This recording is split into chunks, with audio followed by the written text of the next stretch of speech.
É momento EBD, é momento de ensino, é momento da palavra de Deus. Eu espero que esteja tudo bem com você e que o Espírito Santo possa estar nos direcionando para que possamos estar aprendendo cada vez mais a palavra do Senhor. Eu sou o Aguinaldo, nós somos daqui da cidade de Itaguaí, no Rio de Janeiro, e nós estamos toda semana passando aqui para bater um papo sobre escola dominical. Não é uma aula, é um resumo da lição, para você agregar algum conhecimento naquilo que o Espírito Santo já ministrou ao seu coração. Bem, nós estamos chegando na lição de número 7, na metade desse trimestre, e a nossa aula de hoje é Miqueias, um viver de acordo com os caminhos do Senhor. Lição passada nós estudamos sobre Jonas, o profeta que decidiu fugir de Deus e entrar numa rota de colisão por desobedecê-lo, e hoje nós vamos estar falando sobre esse profeta que não era palaciano, era um camponês e que Deus usou tremendamente. Só aí a gente já aprende uma lição. Qual? Que Deus usa quem é do campo e quem é do palácio.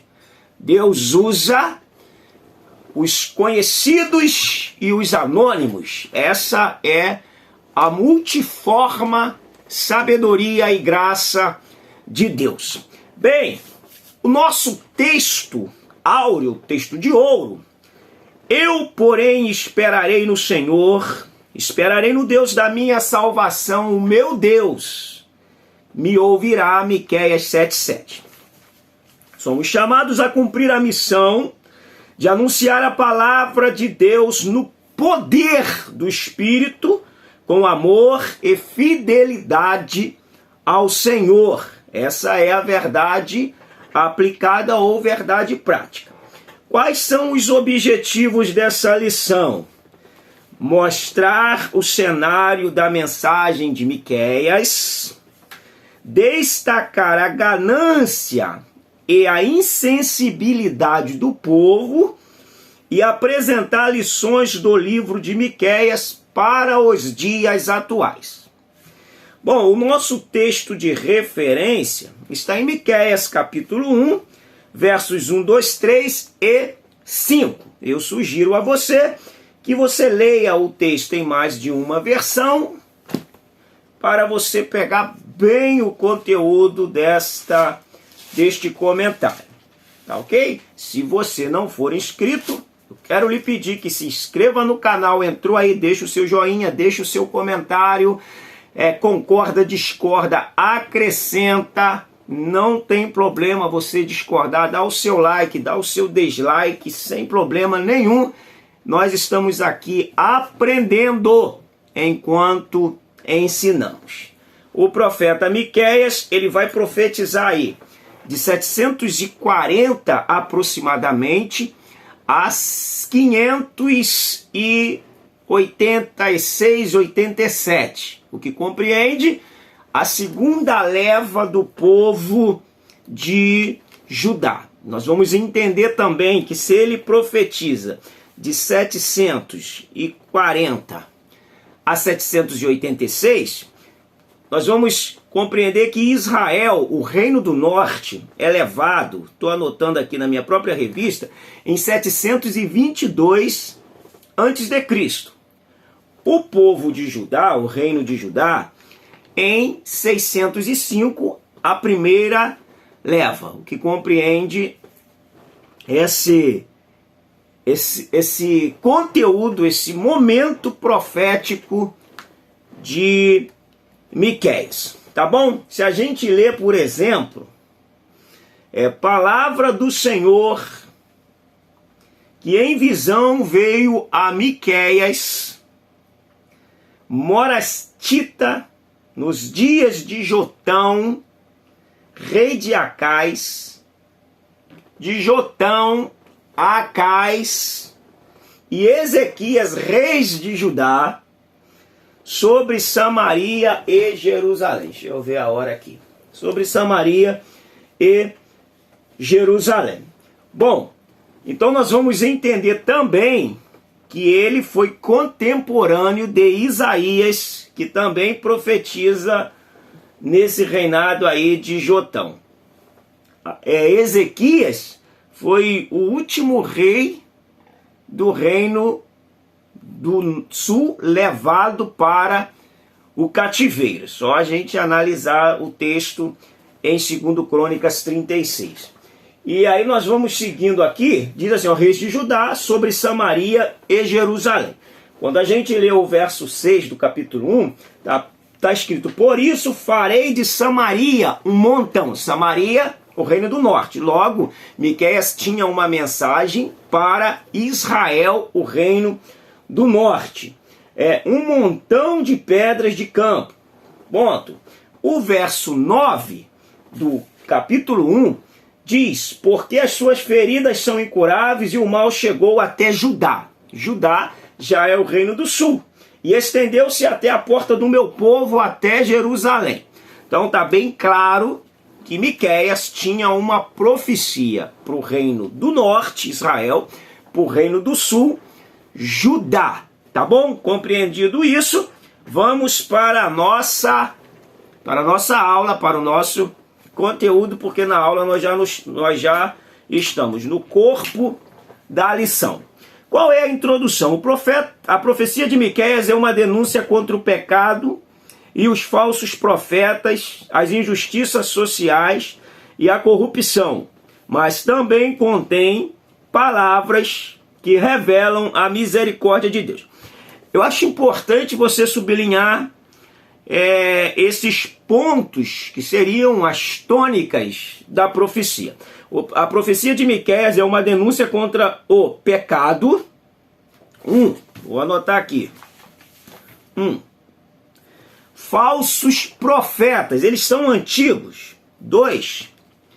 Injustiças sociais. 3. E corrupção. 4. Mas também contém a palavra que revelam a misericórdia de Deus. Então, 4 pontos aí negativos e uma palavra de consolo, que é a respeito da misericórdia de Deus. O cenário da mensagem do profeta Miqueias. Qual o cenário? A opressão do povo assírio, foi o povo que levou o reino do norte, foi usada como instrumento de Deus para disciplinar o povo de Israel. Desta forma, as palavras proféticas de Miqueias ecoaram antes, durante e um pouco após o ataque da Assíria. O primeiro versículo do livro de Miqueias situa o leitor sobre a periodicidade de seu ministério, que foi durante o reinado de Jotão, Acais, Ezequias, reis de Judá, o reino do sul. É muito importante a gente entender esse período de reino dividido, que facilita a nossa compreensão do texto. Vamos para o tópico 1, subtópico 1. Conhecendo um pouco mais o profeta. Eu fiz um vídeo, volto a falar, de forma até redundante, que eu tenho falado em todas as lições, falando a respeito das localizações do profeta. Então segue aí Moresete Gate, a cidade de Miqueias. Quando a gente lê o 26:18 de Jeremias, vamos lá para a gente pontuar isso aqui. 26:18 de Jeremias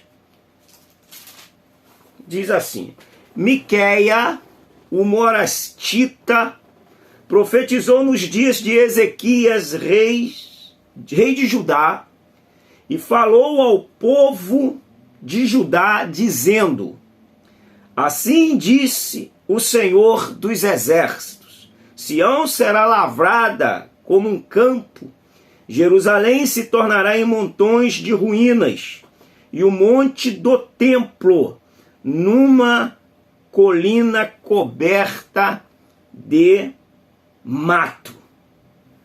Então nós estamos aqui falando justamente Jeremias, falando a respeito de Miqueias, o morastita, que profetizou nos dias de Ezequias. 26:18 do profeta Jeremias, anota aí na sua lição. Então nós temos aqui esse cenário da mensagem, conhecendo um pouco da sua localidade, da sua geografia, por exemplo, Moresete Gat, uma cidade do sul, margeando com a terra dos filisteus. Ele era de lá, de uma pequena vila, mas também foi usado poderosamente por Deus. Aqui já dá para você pegar um sentido aplicativo, porque Deus ele não escolhe as pessoas pelo centro da sua habitação, pelo seu posicionamento geográfico, pelo seu posicionamento cultural. Deus escolhe as pessoas que estão sensíveis, que estão com o coração aberto, querendo conhecer um pouco mais o Senhor, se quebrantando, se humilhando e se disponibilizando a ouvir a voz de Deus e a colocar em prática, a executar aquilo que o Senhor tem ordenado. Esse é o profeta, e é um profeta de uma pequena cidade. A sua mensagem, a mensagem do profeta. Bem, o profeta ele vai falar na sua mensagem que Deus ele está mais interessado em obediência do que em rituais. Se a gente lê Oséias, eu acho importante a gente pontuar isso mais uma vez, porque isso já foi assunto quando falamos do profeta Oséias, que é Oséias 6:6. Pois misericórdia quero, e não sacrifício, e conhecimento de Deus, mais do que holocausto. Se a gente traduzir esse texto para hoje, como que ele ficaria? Pois misericórdia quero e não sacrifício. O que seria sacrifício? Aqui nós temos, na verdade, um paralelismo sinonímico. Pois misericórdia quero e não sacrifício. Conhecimento de Deus mais do que holocausto. Aí um paralelo, um sinônimo entre sacrifício e holocausto, que o holocausto era um sacrifício. Então, trocando a miúdos, pois misericórdia quero e não cultos, eventos. Eu quero conhecimento de Deus, mais do que cultos, mais do que eventos, mais do que envolvimento com outras coisas que não seja comigo. Então, na verdade, Deus está falando que eles estavam se envolvendo muito, oferecendo sacrifício, oferecendo holocausto, todavia não conheciam a Deus. E o conhecimento de Deus, conhecer a Deus, é o que Deus quer de nós, é que nós venhamos a conhecê-lo, é que nós venhamos a desfrutar de um relacionamento e de uma comunhão com Deus. Não adianta nós frequentarmos culto, e é importante a gente frequentá-los, mas, primariamente, nós temos que ter conhecimento de Deus. Conhecimento de Deus deve ser a preocupação do pastor, do professor, do pregador, em conduzir o povo para perto de Deus. Isso aí é indispensável que a gente possa pensar e refletir sobre esse posicionamento nosso como professor. Será que nós estamos buscando Deus de verdade? Conhecendo Deus? Que as nossas atitudes, as nossas ações demonstram fruto de alguém que conhece, de alguém que anda, de alguém que se relaciona com Deus? Fica um ponto de reflexão até para a gente trazer numa tônica de sala de aula, porque quando a gente leva o aluno a fazer uma análise ou uma autoanálise de si, tem coisas que a gente pergunta numa sala de aula, não é para ninguém responder, a gente não quer a resposta, a gente quer uma reflexão. A gente quer que o aluno pare para pensar, que o aluno pare para refletir, que o aluno pare para fazer uma autoanálise e viaje para si, para dentro de si, e reflita na sua postura, no seu posicionamento, na sua vida diante de Deus. Isso é muito importante e essa deve ser sempre a mentalidade do professor. E o professor também deve sempre se posicionar e fazer a sua reflexão também, a sua autoanálise da sua vida com Deus, como ela está. Vamos lá. Os falsos profetas. Em meio a tanta apostasia, corrupção, violência, esperado era que surgisse também os falsos profetas. Contra Miquéia também dirigiu suas palavras proféticas com coragem e ousadia. E os seus profetas adivinham por dinheiro. E ainda se encostam no Senhor, dizendo: não está o Senhor no meio de nós, nenhum mal nos sobrevirá. O falso profeta, Miqueias 3,11, ele sempre traz uma mensagem que amassageia o ego. Em nome do Senhor, quando o Senhor não falou. Essa é a famosa religião do pombo. A religião do pombo, ela contrasta com a religião da pomba, que o Espírito Santo é simbolizado pela pomba. E quando sai do conteúdo espiritual, da esfera do Espírito Santo, Kendall, ele relaciona todas essas falsidades espirituais como a religião do pombo, que contrasta com a religião, com a dinâmica do Espírito Santo.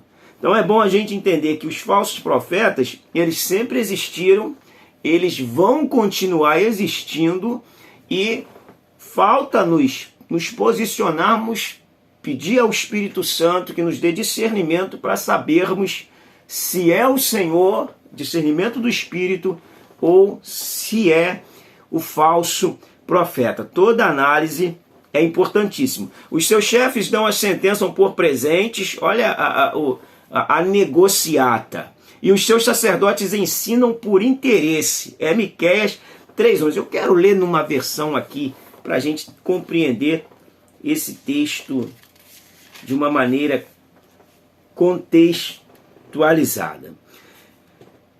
3,11 de Miqueias. Suas autoridades aceitam suborno para torcer a justiça. Os sacerdotes cobram para ensinar a lei e os profetas adivinham em troca de prata. E apesar de tudo isso, se apoiam no Senhor, dizendo: está tudo bem, o Senhor está conosco, nada de mal nos acontecerá. Misericórdia, eu estou lendo na Viva. Misericórdia quando as pessoas falam em nome do Senhor, tentam lucrar em nome do Senhor, perdem-se o temor do Senhor e automaticamente, além deles estarem afastados de Deus, eles também afastam o povo de Deus. A problemática toda disso é que o povo acaba sendo induzido também de uma maneira anestesiados a se distanciarem de Deus, como está a liderança que nós estamos vendo, o enfoque aqui na passagem de Miqueias. Que Deus nos guarde e nos livre dessas atitudes. Vamos lá, a ganância e a insensibilidade. O 2 diz: a cobiça pelas propriedades alheias predominava entre aqueles mais abastados. Os governantes e os líderes religiosos, uma vez que a riqueza era avaliada pela qualidade das terras que possuía, para que tal objetivo fosse alcançado, não se importavam em oprimir e defraudar seus compatriotas. A cobiça pelas propriedades alheias predominava. Então, se você tivesse uma propriedade num ponto estratégico, era objeto de cobiça. Os governantes e os líderes religiosos, governantes, reis, líderes religiosos, sacerdotes, falsos profetas, uma vez que a riqueza era avaliada pela quantidade de terras que se possuía. Ou seja, valia quanto pesava, valia quanto tinha. A inversão de valores já vinha sendo muito forte nos dias do profeta Miqueias, nos dias do Antigo Testamento. E isso parece ser tão atual, o texto, você analisa o texto, você contextualiza com os períodos contemporâneos e parece que nada mudou, parece que tem muita familiaridade, similaridade, muitas coisas que identificam com o texto que nós estamos lendo em foco. É importantíssimo esses pontos e que Deus nos guarde, que Deus nos livre de praticarmos ações como essas.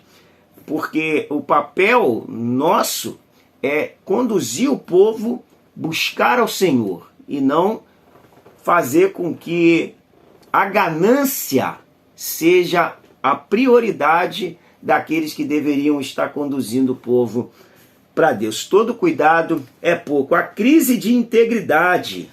Como já dito anteriormente, a crise ética, faltava a ética, faltava a moral e faltava a espiritualidade. Bom, faltou isso aqui porque a ética, para você ser ético, você não precisa ser um cristão, mas você tem a primeira instituição ética na Bíblia, em Êxodo capítulo 20, no Decálogo. Então você tem uma primeira instituição ali, um código de ética, como se comportar, e que é um conceito de moralidade. Ética é o estudo da moralidade. Então faltava ética, faltava moral, faltava comportamento digno e faltava a espiritualidade. Espiritualidade em baixa, tudo ia partindo por uma bancarrota, mas todavia, mesmo com a espiritualidade em baixa, os sacerdotes e os falsos profetas estavam dizendo: nada nos sobrevirá porque o Senhor está conosco. Olha a ilusão. Ou seja, eles ainda o enganavam a si mesmo, conscientemente, e enganavam o povo que, de maneira anestesiados, se deixavam enganar pela liderança. A verdadeira religião. Bom, aí nós temos aqui, baseado também, que o comentarista fala da verdadeira religião, baseado em Tiago. Tiago fala que a verdadeira religião, vamos aqui para Tiago capítulo 1, versículo 27. A religião pura e sem mácula para com o nosso Deus e Pai é esta: visitar os órfãos e as viúvas nas suas tribulações, e a si mesmo guardar-se incontaminado do mundo. É bom a gente atentar para esse termo religião, porque a religião, nesse conceito aqui, não é o termo latino religare, que a gente ouve muito falar a respeito de um religamento com Deus. E isso também tem uma discussão aguda, porque na era patrística começou a se discutir o que era, na verdade, religião. Mas o texto aqui em foco de 1,27, a religião aqui é tresqueia.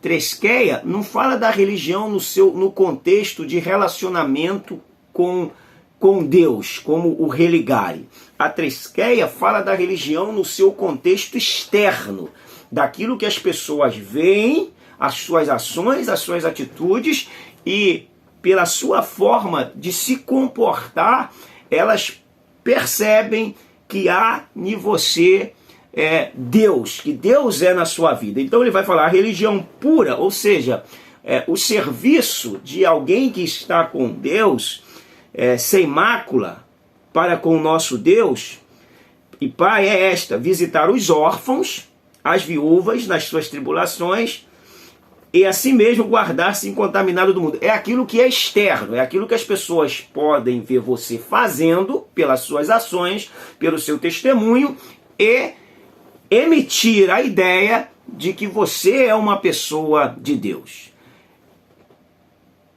Mateus capítulo 5, versículo 16. Vamos lá, veio aqui na memória, só para a gente fazer essa junção aqui. 5,16 diz assim: assim brilhe a vossa luz diante dos homens, para que vejam as vossas boas obras e glorifiquem o Pai que está no céu. Ou seja, a religião pura e imaculada é visitar os órfãos e as viúvas. A tresqueia, no aspecto externo, é quando você faz, e o que você faz com que as pessoas vejam Deus em você, e quem é glorificado nisso tudo é o Deus Pai Todo-Poderoso. Aqui se encontra, em síntese, a verdadeira obra de Deus, aquilo que é a genuína obra do Senhor. Então esse é o sentido, né? Você pode ver aqui, se você seguir o discurso do 2:2, vai dizer que o fruto do meu ventre, pelo pecado da minha alma, ele te declarou, ó homem, o que é bom. E o que é que o Senhor pede de ti, senão que pratiques a justiça, ames a beneficência e andes humildemente com o teu Deus? Há nas palavras de Miqueias um encorajamento necessário a todos que genuinamente desejam servir a Deus. Aqui então é uma logística daquilo que Deus na verdade quer de nós. Mais obediência do que holocausto, do que sacrifício.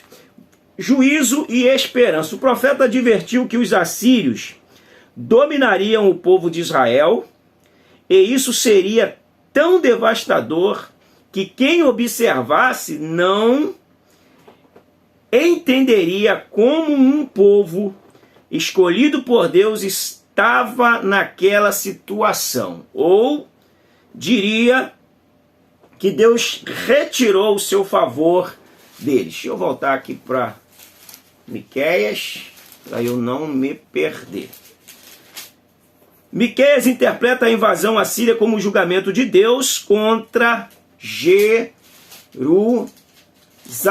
Ou seja, Miqueias está, na verdade, fazendo a observação de que Deus está vindo com o julgamento para Israel. Quando a gente lê, por exemplo, em Amós 3:12 em Amós, vamos ver aqui Amós.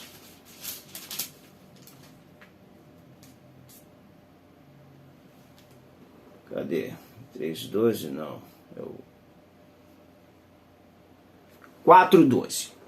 Portanto, assim te farei, ó Israel. E por que isso te farei? Prepara-te, ó Israel, para encontrares com o teu Deus. As pessoas usam esse texto aqui para falar de arrebatamento de igreja, vinda de Jesus Cristo. Só que o contexto, na verdade, se você lê o contexto do texto, que as pessoas usam de maneira isolada, lê, por exemplo, o 4 todo de Amós, nós vamos entender que o prepara-te, ó Israel, para encontrares com o teu Deus, se prepara, Israel, porque o juízo de Deus está vindo. Deus está vindo contra você. Você entrou numa rota de colisão com Deus e Deus está trazendo juízo para você. O texto não tem nada a ver com arrebatamento. O texto está falando de juízo e Israel deveria se preparar, porque as circunstâncias que eles se envolveram de maneira pecaminosa iria fazer Deus vir contra eles com juízo. Deixa eu beber uma água, bebe água, porque água é como a palavra, saúde para o corpo, e a palavra é água, saúde para o seu espírito, para a sua alma. juízo e esperança. Então o profeta advertiu, todavia, o profeta também vai ter uma palavra de esperança. Olha que situação que se envolveu, olha, já é isso tudo. Olha a situação que envolvera Israel. Se a gente ler Miqueias 6, verso 16, diz assim: porque observaste os estatutos de Onre. Quem é Onre? Pai de Acabe. E todas as obras da casa de Acabe. Quem é Acabe? O pior rei de Israel. E andaste nos conselhos deles, ou seja, naquilo que eles ensinaram, naquilo que eles implantaram em Israel. Na verdade, Onre e Acabe implantaram o culto a idólatra. Eles foram pessoas que incentivaram a idolatria, o desvio de Deus, o abandono de Deus, as costas para Deus do povo do reino do norte. Por isso eu farei de ti uma desolação e dos habitantes da tua cidade um alvo de vaias. Assim trarei sobre vós o opróbrio dos povos. O que é a gente se afastar de Deus?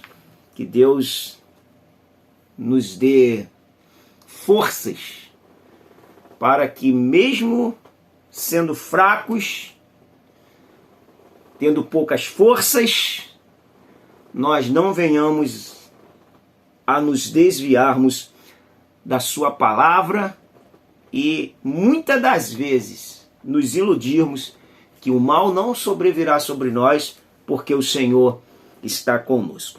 Vamos lá, Miqueias para hoje. A profecia de Miqueias, apesar de ter sido direcionada ao povo de Jerusalém e Judá, aborda temas que nunca deixaram de existir em toda a sociedade, em todos os tempos. Ele denunciou os pecados, a corrupção e as injustiças dos falsos profetas. Apesar de Miqueias ter anunciado o iminente juízo de Deus, também profetizou esperança e restauração mediante o arrependimento e a misericórdia de Deus. Graças a Deus que Deus, apesar de ter que punir, porque essa é a justiça de Deus, ele estende as mãos para restaurar aquele que, em meio ao juízo, dá uma ré e se arrepende de ter entrado na rota de colisão com Deus. Esperança em meio à aflição. 3:1. O profeta, em meio ao caos em que se encontrava, profere palavras de esperança. Eu, porém, esperarei no Senhor, esperarei no Deus da minha salvação. O meu Deus me ouvirá. Se arrependeu e clamou, o ouvido do Senhor não está tapado, fechado. O ouvido do Senhor está atento. O braço do Senhor não está encolhido. Está estendido para aquele que se volta para Deus. Então o profeta tem uma mensagem de esperança. A gente lê, por exemplo, Miqueias capítulo 5, do 2 em diante, vai falar a respeito do Cristo. E tu, Belém Efrata, pequena demais para figurar como grupo de milhares de Judá, de ti sairá o que há de reinar em Israel, e cujas origens são desde os tempos antigos, desde os dias da eternidade. Ele vai justamente trazer uma profecia a respeito do Cristo, a esperança para uma nação aflita, a esperança para um coração aflito. Quem sabe pode estar alguém na sua sala de aula angustiado, aflito, deprimido, cansado, e você vai trazer, depois de falar a respeito de tantas coisas que causam aflição e angústia na nossa alma e que entristece Deus, que se nós voltarmos para Deus, Deus está com as suas mãos estendidas, pronto a nos pegar no colo e nos conduzir para caminhos de vitórias. Então, esperança em meio à aflição. Clamou aflito, e com certeza Deus vai responder. Por causa do aflito e do necessitado, Salmo, isso é Salmos capítulo... Deixa eu ver aqui, para eu não errar.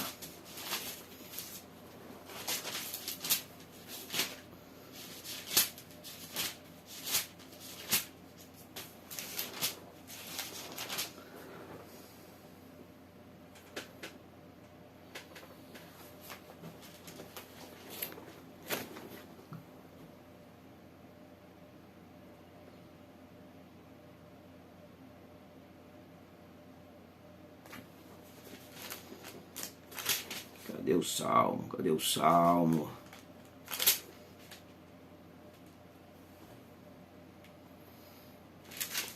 Não achei, mas depois eu vou botar no vídeo aí. Que diz, por causa do clamor do aflito e do necessitado, eu me levantarei, diz o Senhor, e porei em segurança aqueles que por ela anseia. Deixa eu pegar uma versão para eu poder...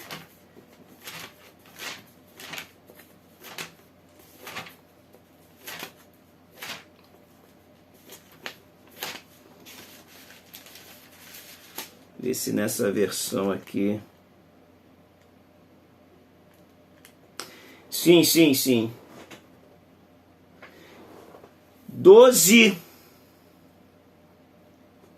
12:5 de Salmos. Por causa da opressão dos pobres e do gemido dos necessitados, me levantarei agora, diz o Senhor, e porei em segurança aqueles que por ela anseia. Ou seja, se tiver alguém aflito, pode ser o momento até de você pausar a sua aula e levantar um clamor. Com certeza no meio do grupo tem alguém angustiado, aflito, e você pode parar a sua aula e levantar um clamor. A aula, ela é uma aula que ela pode ter um conteúdo teológico, histórico, mas ela não pode deixar de ser espiritual.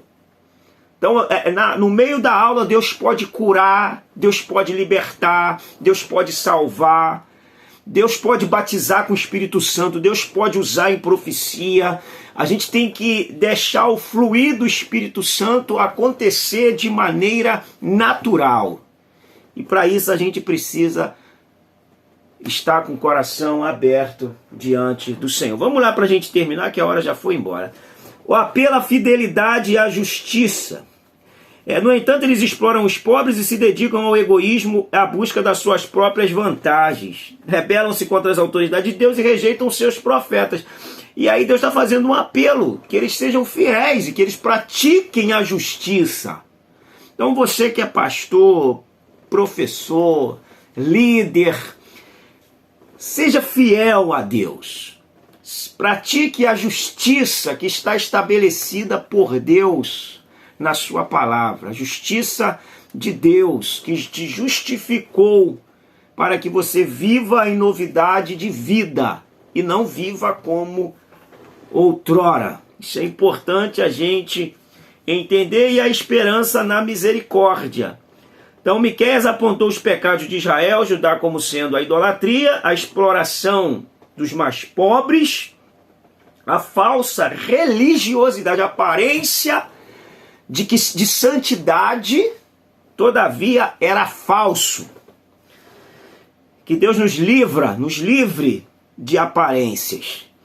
Eles sofriam o julgamento de Deus e o cativeiro seria o seu destino. Com Deus não se brinca, pode enganar o povo, a Deus não. Eles sofreram o julgamento de Deus e o cativeiro seria o seu destino. Tanto o reino do norte como do sul experimentaram o cativeiro. Assim como o profeta denunciou o pecado, ele também anuncia a misericórdia de Deus àqueles que o buscam com o coração arrependido. Pode ser uma aula voltada para o arrependimento. Pode ser uma aula voltada para a conversão ao Senhor. Pode ser uma aula voltada ao pranto, ao choro, a um coração quebrantado, a um coração que anseie por Deus, em arrependimento pelos atos pecaminosos, pelos atos de virar as costas para o Deus da palavra. Que o Espírito Santo ilumine a sua mente, o seu coração, para que você possa ser direcionada por Ele na hora que você estiver lecionando essa aula. Ore pela sua turma, ore pelos seus alunos, ore no decorrer da preparação da sua aula, jejue, se consagre e deixe o Espírito Santo usar a sua boca. Seja a boca de Deus para um povo sedento. Nós estamos concluindo aqui. A mensagem de Miqueias ensina o segredo para aqueles que desejam permanecer firmes apesar das circunstâncias. O segredo é manter os olhos fixos em Deus e não nas circunstâncias. Olhe para o Senhor que pode nos livrar das circunstâncias. Deus abençoe a sua vida. Um grande abraço. Até a nossa próxima aula. Fica com Deus.